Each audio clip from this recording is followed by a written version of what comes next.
There is an old story about a wise spiritual teacher in the East. One day a young man came to him and said, "I want to learn from you the path to enlightenment." The teacher said, "You are not ready for that." The next week the young man came back and asked again to be shown the way to enlightenment, the way to God.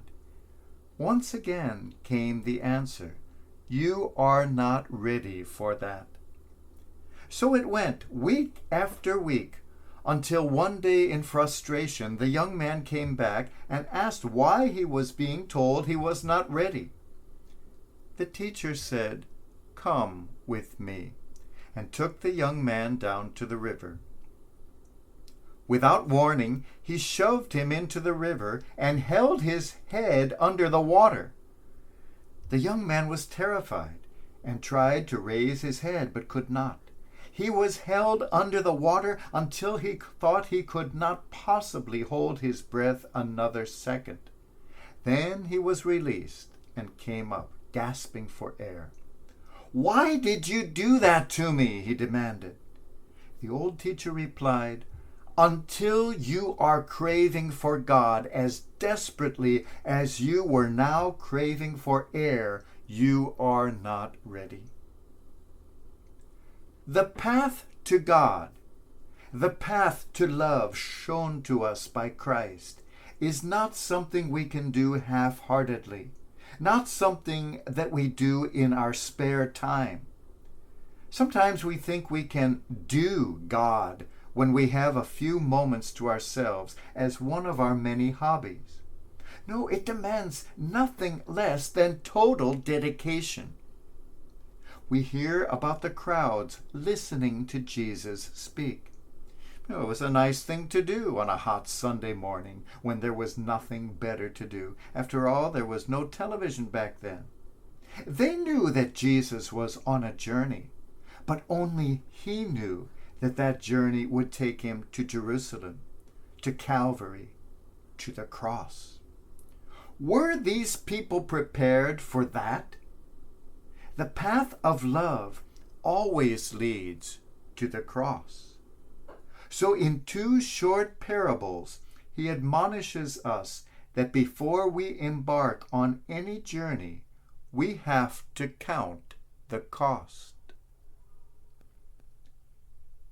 When I was a child, I could see that my parents were always counting the cost. We did not have a lot of money, and before they bought anything, they would sit down and see if they could get together enough to make the purchase. Maybe it was a chair we needed for the home. In those days, not everyone was able to buy whole sets of chairs. You bought them one at a time as you could. When we children wanted anything, we would beg our parents for it. And once again, they would sit down and count the cost and see if they could afford that for us. Sometimes the answer was no, they could not afford it. But that was all right too, because then we got something simpler instead, simpler and often much more enjoyable. So it all worked out just fine. Count the cost. Sometimes when I perform a wedding, I look into the faces of the bride and groom and think to myself, did they really stop and count the cost before getting into this? And I don't mean the cost of the wedding reception or the cost of the home or the honeymoon. I don't mean money. I mean the cost of committed love. Those of you who have been married for a long time know exactly what that is. Committed love has a cost. It costs an awful lot of sacrifice, sometimes a lot of tears, and it can cost giving into the other person's wishes more often than one's own. There is a lot of cost involved in love. When parents decide to have children, they should really sit down and calculate the cost. Do I have what it takes? And once again, I do not mean just finances. Do I have what it takes to commit myself to the love and dedication the next 18 or 30 or 50 years are going to require? Do I have what it takes truly to raise the child and not let it grow like a weed, letting it do whatever it wants and giving it whatever it wants, so that it turns out to be a spoiled adult nobody wants to be around? Raising a child takes a lot of dedication, love, commitment. Count the cost. I once knew an elderly lady who had a business. She also had a famous temper. She got angry easily. But one day she told me a secret. She said, "Whenever I get angry at someone, afterwards I have to sit down and ask myself, how much is it going to cost me to remain angry with this person?" Count the cost. Anger can be extremely expensive. Count the cost before trying to follow God, before embracing the way of love given us by the Christ. The crowds were following him in a momentary enthusiasm. Enthusiasm is a wonderful thing.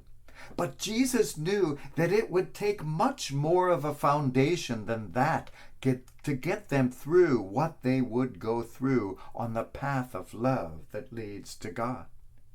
Let us look to the Christ, who did know what it would cost him and still fully embraced the way of love. What will it cost me to embrace the way of love, the way of God? It will cost me everything, because everything I have will become completely different, completely transformed once I embrace the way of love. Everything in me, no matter how insignificant, will be transformed, and the priorities will be totally rearranged in embracing the way to God. What will it cost me? It will cost me everything. And what will I gain for such a cost? I look up and smile.